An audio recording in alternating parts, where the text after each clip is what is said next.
आज हम लोग जॉन कीट्स के एक बहुत ही प्यारे काव्य सिद्धांत को कह सकते हैं कि समझते हैं, और वह सिद्धांत है निगेटिव कैपेबिलिटी का। आपको पता है कि कीट्स रोमांटिक एज के एक बहुत बड़े कवि हैं, और एक तरह से वे एक प्रकार का काव्य सिद्धांत ही यहाँ से प्रतिपादित करते हैं।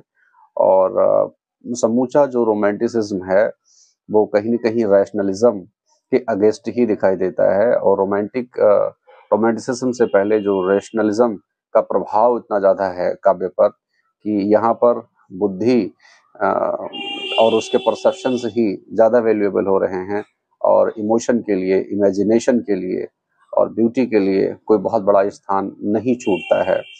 तो इस पर कीट्स का ये मानना है कि एक कवि को जो अनसर्टेनिटीज हैं या जो मिस्ट्रीज हैं, इनमें फंसना नहीं चाहिए, इनके सॉल्यूशंस को खोजना नहीं चाहिए, इनके रीजंस जानने की कोशिश नहीं करनी चाहिए, बल्कि उसका जो ब्यूटीयस एस्पेक्ट है उसको आर्टिस्टिक और पोएटिक स्टाइल से एक्सप्रेस करना चाहिए। काव्य का यही मीनिंग और इतना ही अभिप्राय है उस घटना से।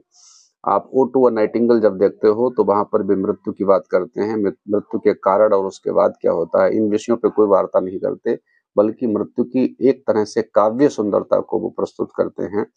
तो नेगेटिव कैपेबिलिटी का क्या आशय है, अब शायद आप समझ पा रहे हैं कि जो अनिश्चितताएं हैं और जो रहस्य हैं जीवन के आसपास घटित होने वाली चीजों के, तो उन रहस्यों में नहीं फंसना है। उन रहस्यों से जो सुंदरता का बोध होता है, जो काव्यगत भाव उससे निकलते हैं, उनसे ही एक कवि का संबंध होना चाहिए, और उसकी बहुत गहराई में उसे जानने की जरूरत नहीं है।